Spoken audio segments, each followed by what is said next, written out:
Yes, it's very easy.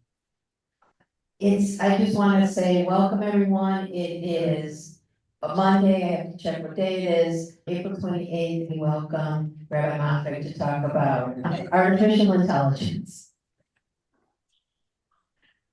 Doesn't work. Welcome, everybody. Nice to see all of you. And this is the second part of our discussion about the implications of AI. And as I promised, we're going to focus on the positives.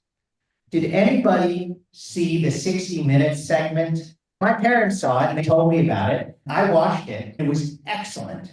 An interview with the CEO of a DeepMind part of Google. And it started off as an independent company. Google acquired it. It's a very interesting story about how they made, when they were acquired by Google, part of the deal was that Google would have to create a overarching ethics board on AI ethics that would have to approve major developments. The CEO is quite aware of the ethical issues. And he won a Nobel Prize last year. And it didn't have to do with his technology, it had to do with what the technology made possible. He helped research protein genes, and discovered a new one. What his work represents is an area in which AI is likely to have the most important positive impact. And that is in healthcare, aging, longevity, mental health. So there's a couple of kind of overarching points to make. The first is on research. Now, we have a lot of pharmaceutical companies in Chicago. We have members of our synagogue who work at such companies. And anyone who knows about these companies knows it takes a long, long time for drugs to develop. That's just the research process, the initial intuition of a researcher that this is a problem that can be solved. This is unfortunately, a lot of diseases don't get researched because it's unlikely to yield a profitable drug. A lot of things are left by the wayside because the research process is so extensive and so expensive that there has to be a huge payout at the end. Doing good research costs an enormous amount of money. Why do you think many of the reasons colleges are, a lot of the money being canceled right now, grants taken away, goes to science labs, and these labs cost a lot of money because the equipment's expensive, the researchers are expensive. So science costs an enormous amount. But with AI, you can do the equivalent of 10,000 studies for the cost that it would take to do one study. And because you're essentially simulating it. Everything in computer science is simulation. How do we get climate models? How do we understand what effect certain policies will have on the environment? It's modeling. And modeling, it is a constantly improving science. And so with AI, you can conduct enormous numbers of studies very quickly, and then pivot and learn from each study and keep getting better and better. So a research process that would normally take 10 years could be accomplished in 6 months, if not less. I mean, we saw that during the development of the vaccine. I mean, that was evidence that when there is an urgency and resources are marshaled and people can cooperate, remember, that's in 2020. Things have improved dramatically since then. So the ability to conduct pharmaceutical research is enormous, and the costs will keep going down. The biggest cost is compute costs. And so the more money is invested in data centers, the more studies you can do, the more researchers can cooperate. It's just truly a virtuous cycle. So that's one area. Another area is simply symptom identification and kind of on the ground health. We all know if you're going to go, the best doctors, I mean, if I call unless you have a concierge doctor, which, for some is the way to go, but if you're just going to, call your internist and make an appointment, if they're really good, you can't get an appointment for months. And so this is our current system. Now, if it's an emergency, obviously, we're great at emergency, urgent care, things like that. But for basic things, it's very hard. AI is better and better. You can type in symptoms, and it'll give you an answer. Now, the doctors among us will think that's dangerous. If you Google, remember, you should never Google if you have a relative who tells you I have this illness, you should never Google it because you'll just go into crisis mode. There's truth to that, but AI is getting better and better in sort of being a reasonable kind of moderate approach, not saying you should be terrified, but giving you reasoned approaches. And it's truly, I mean, the studies that have been done are that AI is as good at diagnosing things as doctors. In fact, in many ways, it's good at seeing potential connections between symptoms. Many doctors wouldn't. It's not the doctor's fault. It's that the human brain is only capable of so much information. So, and sometimes great doctors have so much experience that they can see patterns that another doctor wouldn't see. But that's a function of their judgment and experience. And as AI learns more, it will develop judgment. Because judgment is applying what one has learned from different cases. There's an art to judgment as well. But one of the core sort of beliefs of technology, in many ways, this is a whole subject for another lecture. Maybe we should do this another time. But there's a whole idea that technology is in some ways a religion, in that it is always promising the next best thing, a kind of messianic vision, and that the people who are the great tech pioneers are, in a sense, have this sort of messianic faith in themselves and in the future. And there's some truth to that. Some great critics. There's a rabbi, Greg Epstein, a humanist rabbi. So he was ordained by a Reform rabbi who became a humanist rabbi named Sherwin Wine. Oh, I better step back in the frame. Okay, and he's a really smart guy. And he became a chaplain at Harvard. And you know what chaplains represent different religions, they all work for the university. Well, Harvard had a humanistic chaplain. Somebody gave an endowment to pay a humanistic chaplain, and he took that job. And then he eventually, all the chaplains elect a chairman of the chaplaincy at Harvard, and he became the chairman of the chaplaincy. So, of course, Fox News had a great article, Harvard elects atheist chaplain as head chaplain, which, of course, is technically true, but a distortion of what that role is. But anyways, he wrote a book about critiquing this sort of religion of technology. And the idea, because technology is utilitarian. Some suffer short term for long-term ends. In some ways, similar in some ways to colonialism, imposing a vision of progress on the world. And that strikes many people as negative and dangerous. And I think there's some truth to that.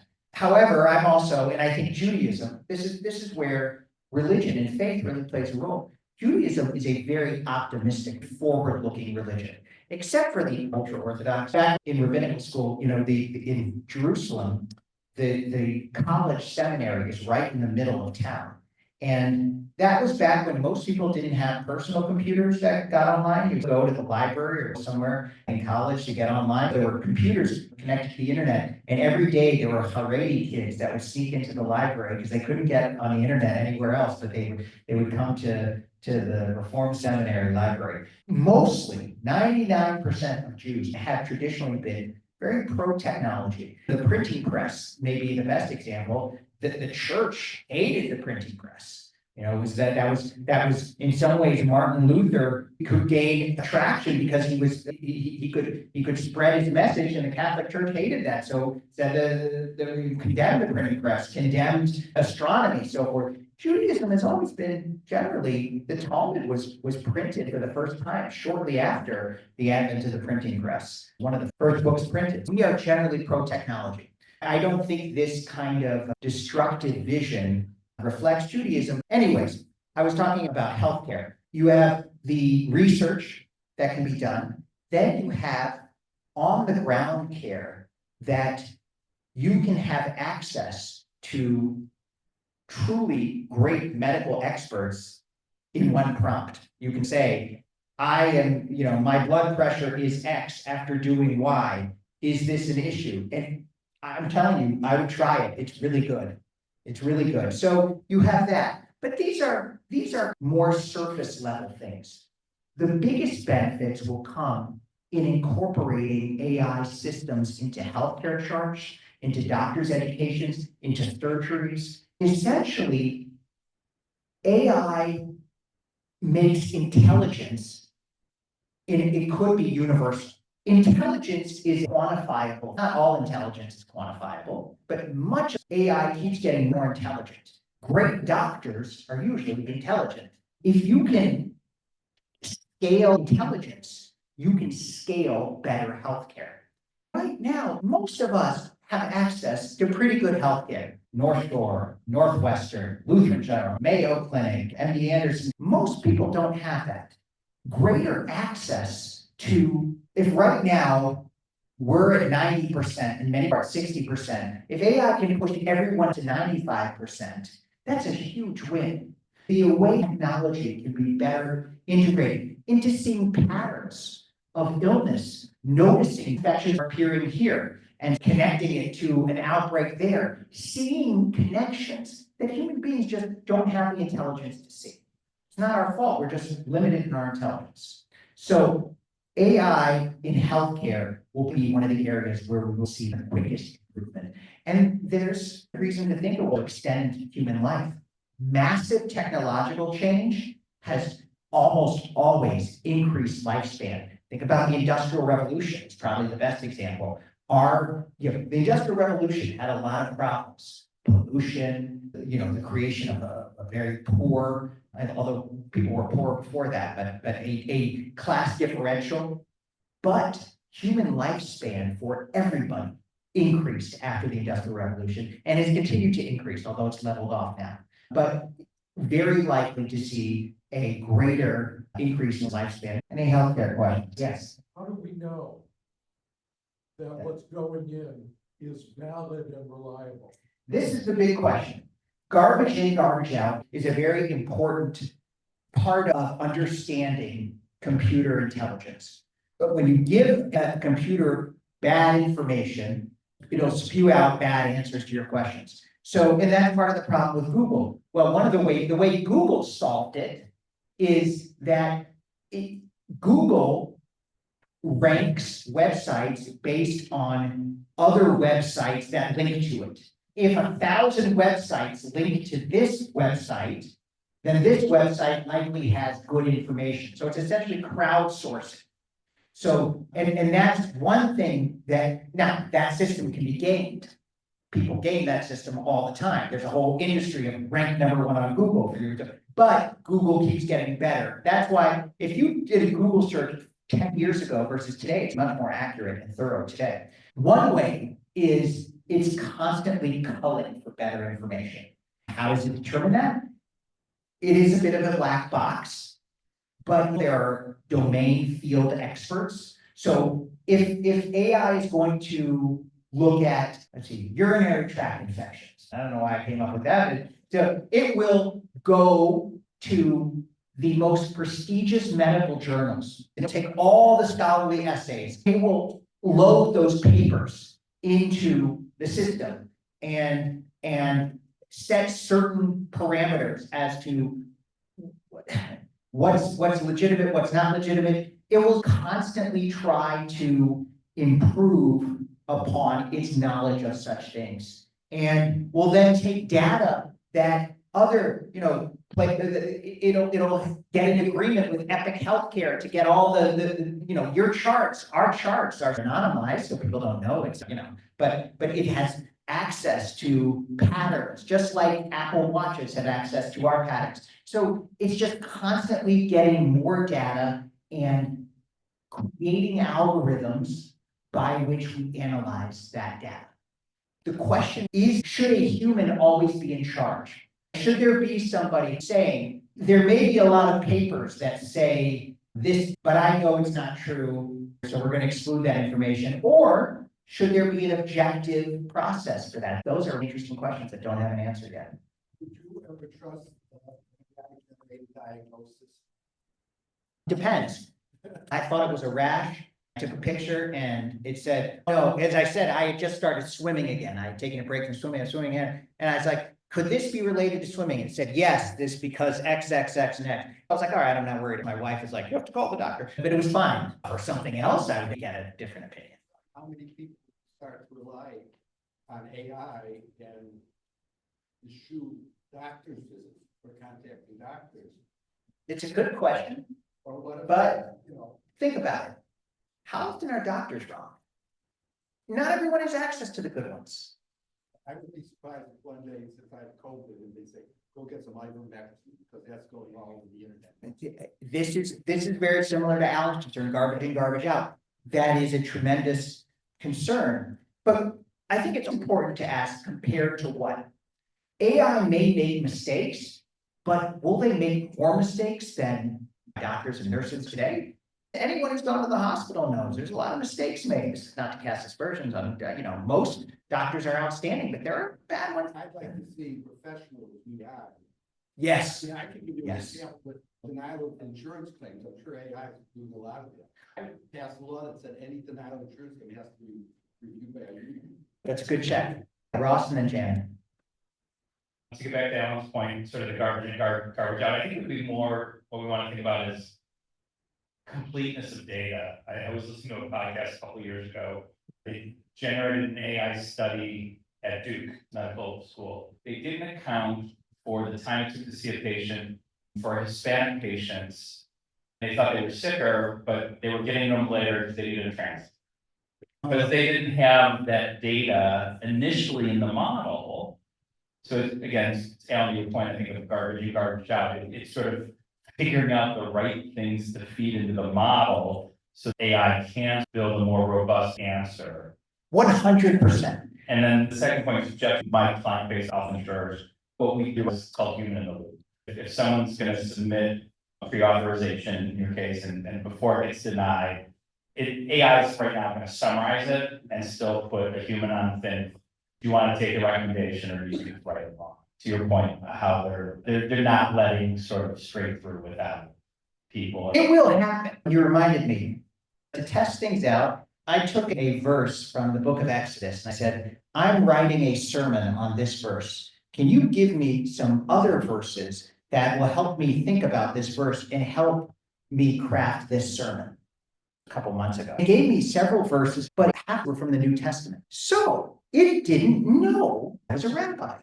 I said, I am a rabbi and I am preparing this for my synagogue. Oh, okay, here's 10, and they were Jewish, they were from Talmud. Now it knows, unless I specifically say, I'd like some verses from the New Testament, but it knows not to deliver those if I'm working on a sermon. So it learns. That's part of it. Yeah, Jan. The issue I have is where AI becomes part of the ultimate decision process. So coming up with a diagnosis is one thing. What to do about it, there's a human element. Yes. And what you have in your relationship with medical professionals are people who know you. Yeah. And what's gonna work for you. Yeah. As opposed to, this is the answer.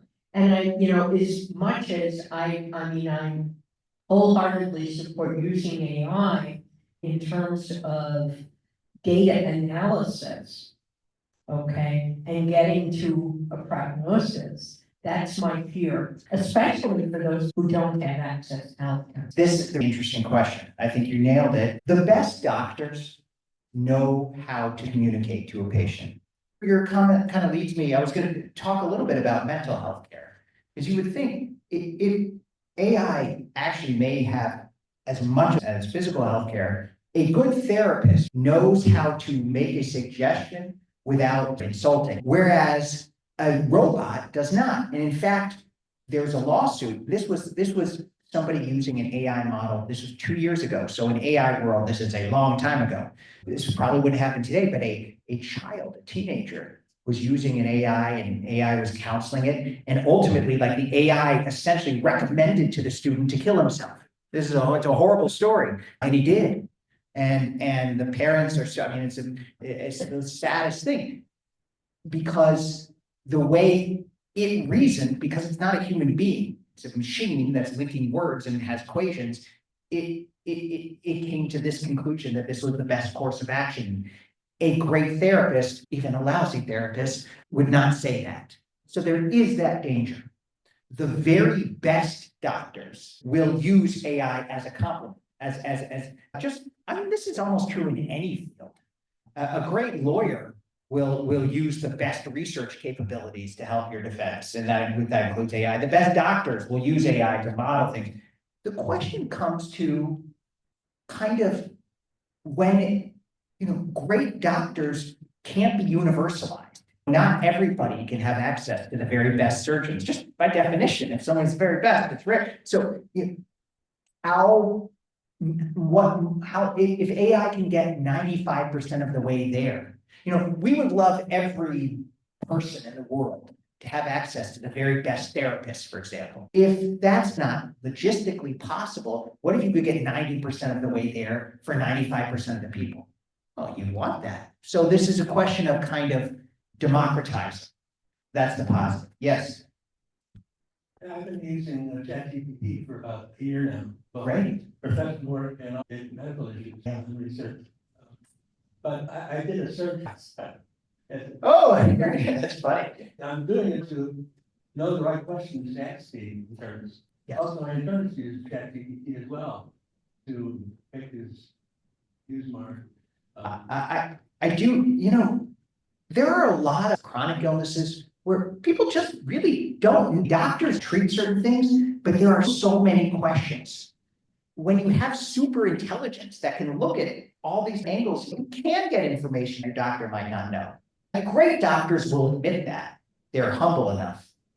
Good. If AI is being used for diagnoses and treatments, what happens to the people who have jobs because of this? What are people supposed to do? Just lay around and do nothing? This is a huge question. This is one of the big dangers with AI.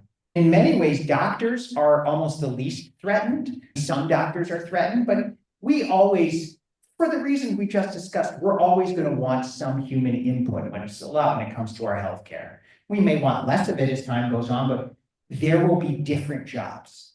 Just like the horse and buggy went out with the automobile, the ice delivery man went out with the ice machine, but there were other jobs that came in their place. So there will be other jobs that come.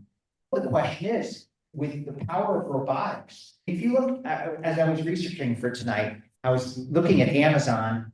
Amazon has a lot of human employees and a lot of robot employees. The number of robot employees is growing much faster than human employees. If you extrapolate these trends, as robots get better and can do more, and as they can be governed by systems working on computers, there may be less of a need for, in Chicago, we have a big logistics industry, right? There's a lot of people that made a lot of money. I've done weddings for a lot of people that work at these logistics. It's big business. You coordinate trucks when they come in, and that's so much of that can be done by AI. So there are going to be a lot of jobs. The other flip side is, wouldn't it be nice if more people had more leisure? And it didn't, I think many of us, of course, some of us are so lucky we love what we do. And, and money's nice. Of course, we all want to live well, but we would continue to do what we do as long as we're physically able. A lot of people don't have that. So if people didn't have to worry about paying their rent or mortgage, and there was more economic abundance, maybe it's okay not to have so much work. That kind of goes against the American ethic, but maybe that's okay. It's great to have leisure, but who's determining what you're going to get paid? Is that the government? Well, yeah, but go a step back with there'll always be jobs. The classic argument was there used to be blacksmiths because people had horses, but there was always a transportation industry. Now there's auto mechanics and car dealers. Yeah. If you have self-driving cars that don't need maintenance. Yeah. And don't need, are built by robots, that whole industry is basically changed to, I don't, make up a number, 5% of the people needs before. It's a big, it's a huge, what most of the people that are very positive about AI, and I would consider myself one of them, is that there will be a period of time that's really bad. People will be miserable for 5 or 10 years. But then, once new systems are in place and more wealth is being created, people will be adaptive to a new way of life in which, you don't really need a cleaning person because you've got a robot, does it? The idea is abundance. Intelligence is limited. It's like money. AI makes intelligence essentially unlimited. There's a company called Anthropic. It's smaller, like ChatGPT. Everyone knows ChatGPT. The company behind it is called OpenAI, founded by a Jewish guy from St. Louis named Sam Altman, a couple years older than Cantor J, but they grew up in the same neighborhood. Anthropic is smaller. It was founded by a brother and sister I did some research on that. I think his mother was Jewish and his father was not. I'm not sure, but it's two brother and sister, and it's been enormously successful. And he wrote this sort of seminal paper on, in some ways, the positives of AI and alignment. Technologies advance to be aligned with our values. What he said is, you are creating Harvard PhDs. You can have 1 million of them if you have enough computing power. And you could have 1 million Harvard PhDs working on this one problem. Intelligence becomes unlimited. Like air. It's like, well, water's not unlimited, but it's abundant. Imagine if intelligence is abundant, imagine money is abundant. Now, what is money? Think of it. Money isn't, this is really philosophical, but money is just a piece of paper or a number on a screen. Right? If you think about it, where are my assets? You log into a Schwab account or Fidelity account and you see a number. It's not as if there's a copy in a bank that says this is my $2 million or whatever it is. That's not how it works. It's just it's numbers represented, it's paper. And so that is our way, but it represents goods and services. If goods and services are abundant, then money essentially becomes abundant. This has happened throughout history.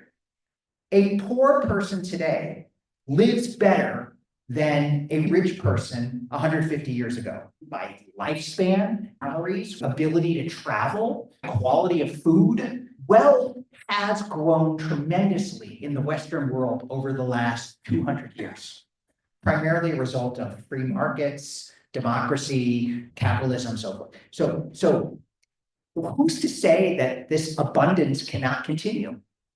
And that, I think, it's a really interesting question. How hard do we work just because it's a cultural phenomenon versus do we really need to be doing? This is an interesting question. Very interesting question. Andy, go ahead. Do you think common sense will become an anachronism? Yeah. There- I think there is a danger that we become dumb with AI. If machines get smarter and we get dumber, this may have, I actually think that is a possibility, because just like people I'm much worse at reading a map than my dad is. He can figure out a route. I was like, put it into Chat, I'll put it into Google Maps. Some of that's probably genetic, but some of it's experience. That's a big risk. Yeah. Yes, Phil. Your dad grew up reading maps. Yes, You didn't. that's right. So I could see this happening now, and this is a risk. I'm a writer. I love writing books. Writing is hard. I love having written, but crafting is hard. No one likes to look at a blank page. AI makes it easy. You put in a prompt and it gives you something. Now, then it takes work to edit it. But editing, once you have something, it's a little easier. And because I've been a writer for so long, I know how to edit well. What if I didn't have that intermediate period where I did the hard work of writing, I might not be able to edit well. So I can use ChatGPT to make my writing even better. But if someone doesn't learn the basics of writing early, then they're never going to be able to get better. So this is it's a risk for sure. His book on last year in revolution, he correlated major changes like the Industrial Revolution with the war and disorder afterwards until the transition was over. There's often instability following major changes in culture. We're seeing some of that now with our current instability. The roots go back further, but we're in a very unstable time. There have been questions about the expertise of AI versus doctors. While most of us, our congregation was probably 100% vaccinated, we trust scientific authorities, but there's a huge lack of trust in the country of traditional medical authorities. Most of that's wrong, but some of it, people did get wrong about COVID. I mean, we know that now. Schools didn't need to be shut down as long as they were. There were mistakes, understandably so. People are operating in a horrible context. Regardless, there is a loss of trust in a lot of things. And that's horrible. I think it's one of the most dangerous trends in the world right now. Look, human beings are easily manipulated. Just look at what people think about free trade. 5 years ago, every Republican supported free trade. Now it's like half of what it was. If people suddenly read Hayek and, all these economists and say, oh, no, I disagree. No, people are just manipulated by messages they get. So we are even really smart people, think about, there were Nazis, heads of concentration camps that had PhDs. So really smart people can be manipulated. And so in some ways, that increases trust in AI. That in some people are more comfortable getting advice from AI than from a doctor. This is particularly true in mental health. In fact, there's a really interesting story. As I was researching, I didn't know this story before, but as I was researching for today, I read up on it. And it was the first chatbot, which was created in the late 1960s by a professor at MIT named Dr. Weizenbaum. So it was called Eliza, and essentially was the most what he did, it was brilliant. He programmed this machine to reflect back to the person what they had said in different words. So if you said, if you typed, I'm upset because my boyfriend broke up with me, it would say, I understand you're sad because of a relationship issue. Reflect back. And it's very simple. I mean, this was programming that was possible in the late 1960s. So this is like comparing a tiny video game to a massive supercomputer. People bonded with Eliza. People suddenly were telling things to this bot that the most intimate details of their life and bonded. And Dr. Weizenbaum noticed, he said he figured out how incredible it was when his secretary said to him, can you leave the room? I'm going to talk with Eliza. And he said, it's not a person, it's a simple set of instructions that does, but we form bonds with things that feel human. This is what's called the Turing test. Well, the Turing test is related to it. I talked in the first session about Dr. Alan Turing, who's the famous British scientist who cracked German army codes. There's a movie made about him. He was gay, he was Jewish, he was kind of, demonized. And he developed the Turing test. The Turing test is when you can't distinguish between a human and a machine. Most AIs today pass the Turing test in several areas. You could be talking on the phone with a customer service representative, and it could be a bot, and you wouldn't know it. Most of the time you know it, but I bet some of us have had conversations with bots and we didn't know it. Even as simple as someone leaves a message on our machine, and we think it's human, and it's probably a bot. You know, so anyways, but that's the famous Turing test. If you are talking with an AI therapist, you could, let's say somebody has OCD, that's compulsive disorder. And they, are living in rural Arkansas and they can't go, see a therapist to talk about it. But they're gonna get on ChatGPT and have a conversation. You could find a bot that has programmed into its knowledge base every single book written on OCD, every single study done, all kinds of different case histories. And if this kid says, I'm having trouble going to sleep, I keep turning the lights on and off, or I keep checking my door, it's common OCD symptoms, that bot could really help that child. There's no question it could. That's just a little example. My own daughter, my 16-year-old at boarding school, she'll say, a teacher asked me this and I didn't know how to respond. What would be a good way to respond? Or a director says this to her about how can I improve my, whatever. AI gives her great ideas. The potential for coaching, mental health, is a tremendous resource. It won't replace the best therapists. That's no question. There are people that we're always going to want to talk to a human, and there is certainly an aspect of human judgment, but it will do a lot of kind of work that gets somebody 80 or 90% of the way there.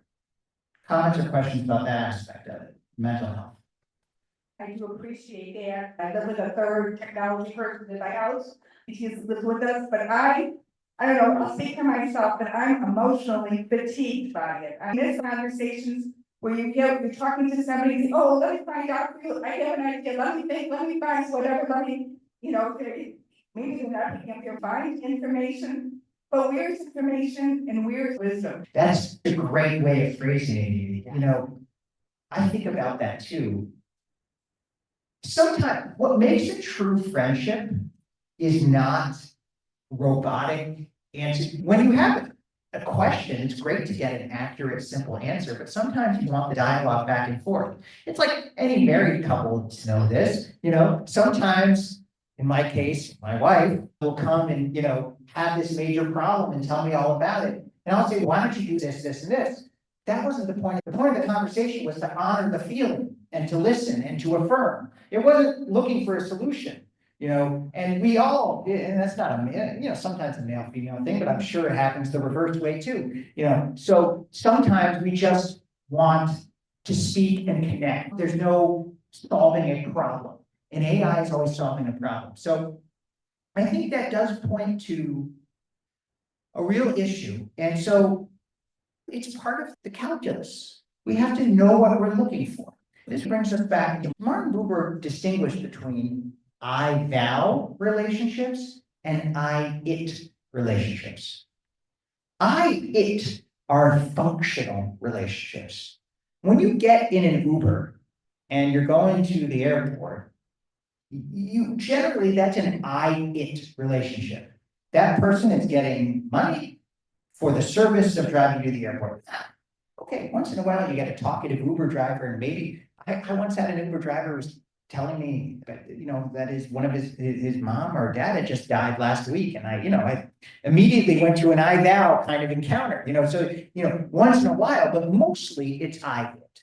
Then you have in life I-thou. If you're married, some friendships are great friendships. Other things, it could just, we could have an I-thou relationship with music and bring, I-thou is deep, but it's not that one type is better than another. They're just different. Sometimes you just want an I-it relationship. Doesn't somebody, if you rent a car, sometimes you go rent a car and they ask you all kinds of questions. Why are you here? What are you doing? Just give me the keys to the car. I'm just, I have a function. I don't want to talk. So those are I-it relationships, and that's good. You need those. So you have to think with AI, what is the type of relationship? Now, there are going to be people, this has already happened, who essentially form deep relationships with their chatbot. And you think that's kind of weird.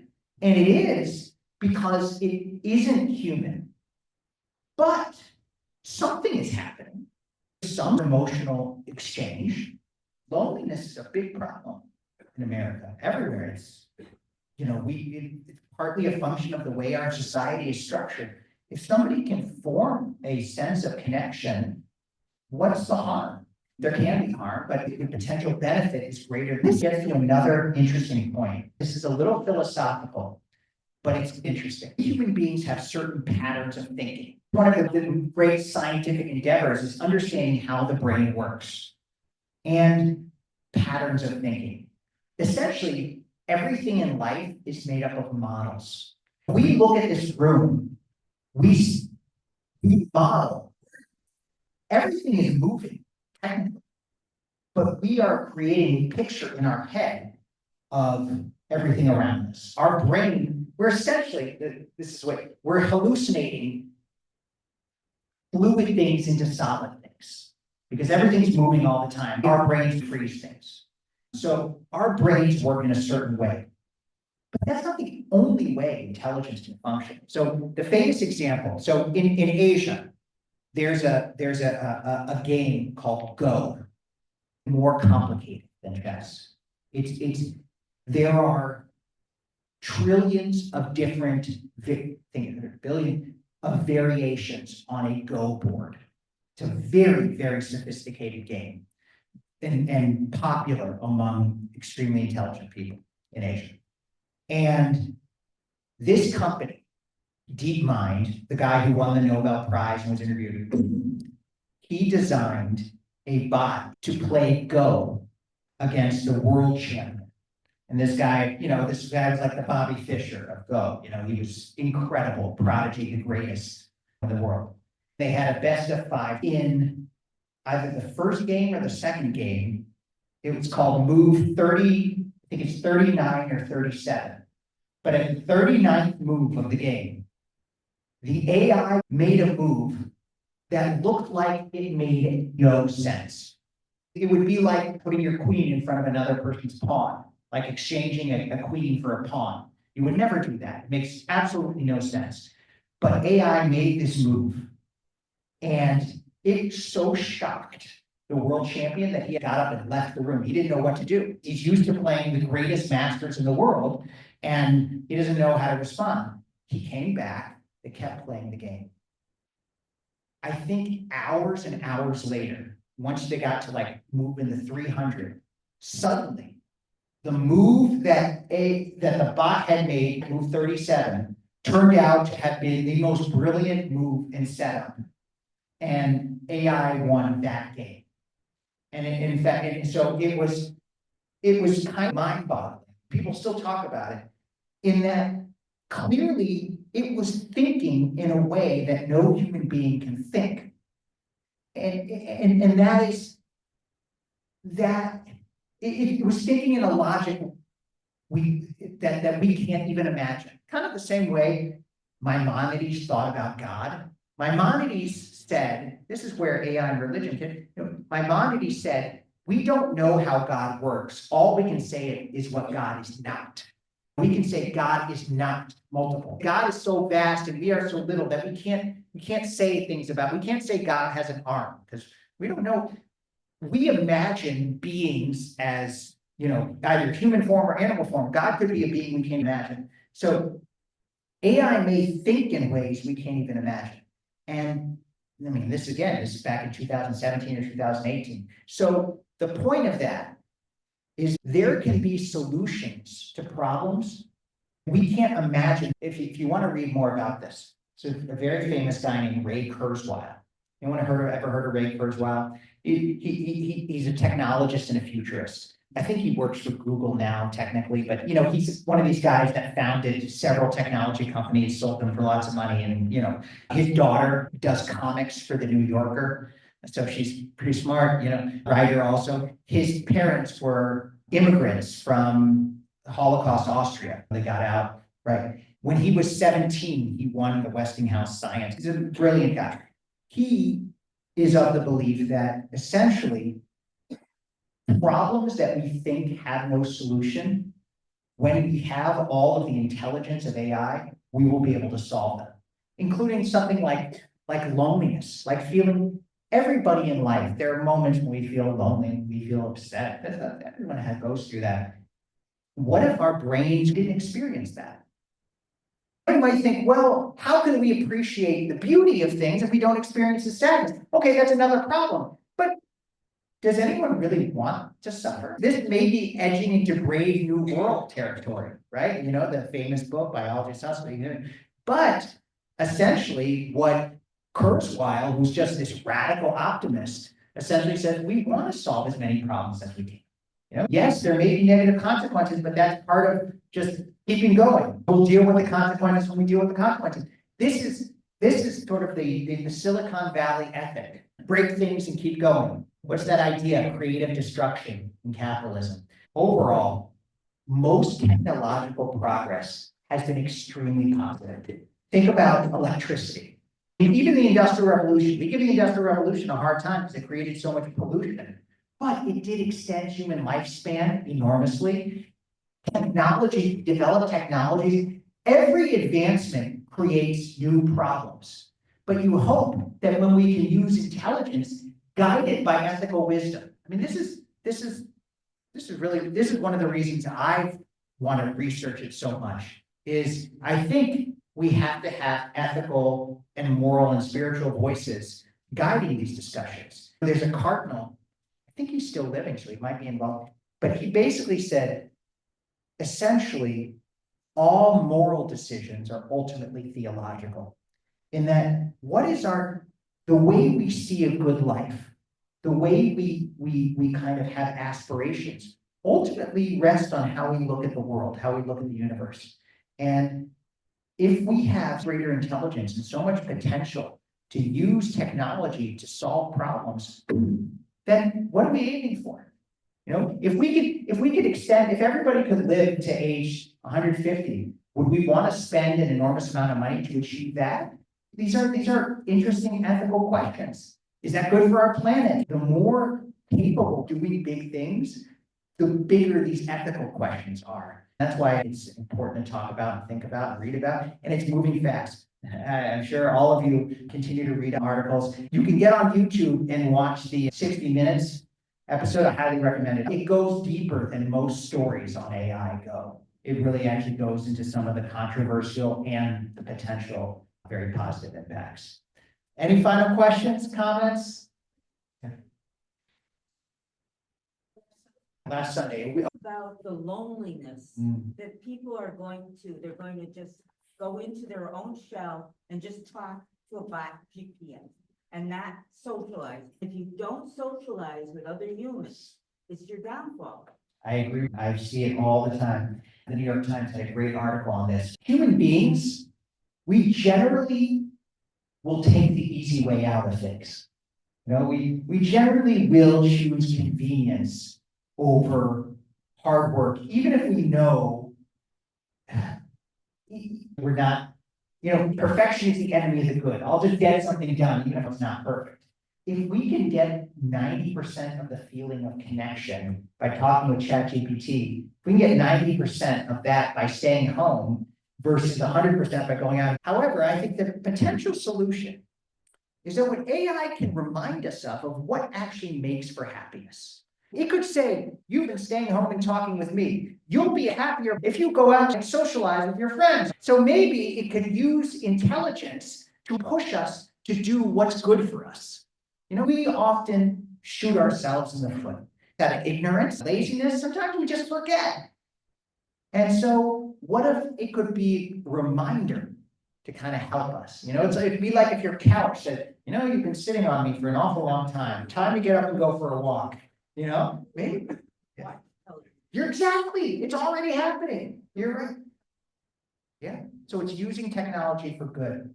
Well, thank you very much, and I'll see you next time.